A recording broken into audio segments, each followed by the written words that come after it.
$323 million. That's how much the Catholic Church in New York will have to pay up. Why? For sexually abusing 530 children. This is a historic settlement, and it is casting a shadow over the Pope's rare visit to Europe. Pope Francis is in Belgium, another country rattled by the clergy's sex abuse scandals. Their Prime Minister is demanding justice. He says the Church has been involved in cover-ups. So no matter where the Pope goes, no matter how much he tries to rally support amid Christianity's declining numbers, he cannot escape the Church's dark past and its stories of sexual abuse, often involving children. The question is, will he do something about it? Here's a report.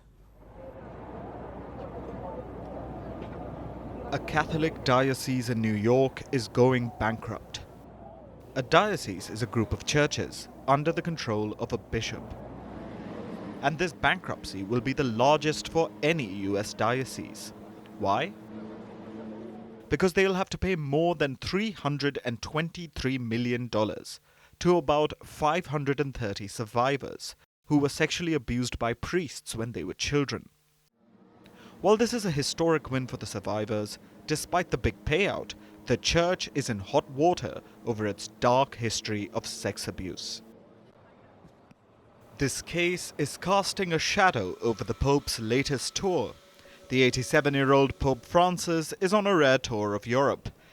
Yesterday he was in Luxembourg, and today he's in Belgium.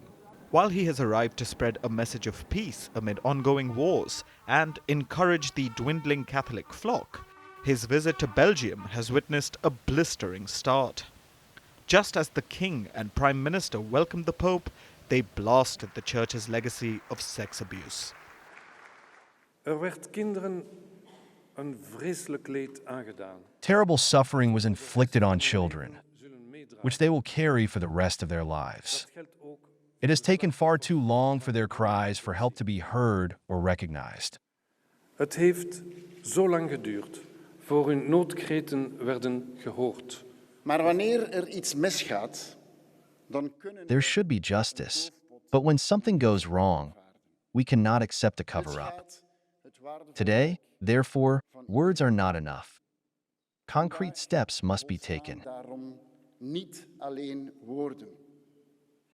What's behind this anger? A documentary.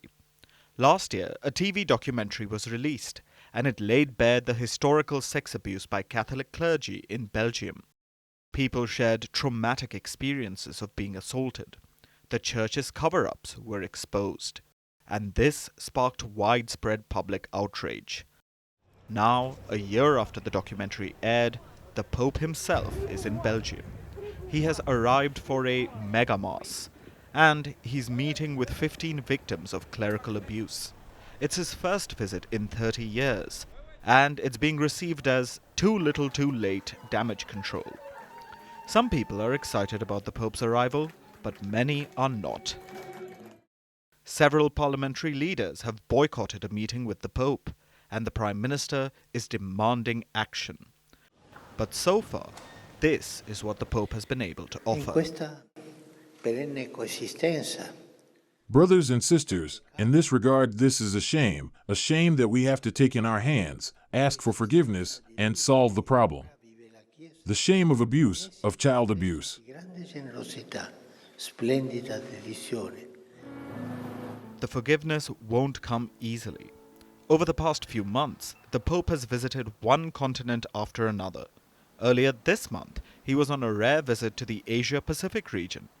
Among many countries, he visited Timor-Leste, where his mass was attended by more than 600,000 people. All while previous child sex abuse scandals of the clergy hung over his visit. The Pope is touring the world to rally support.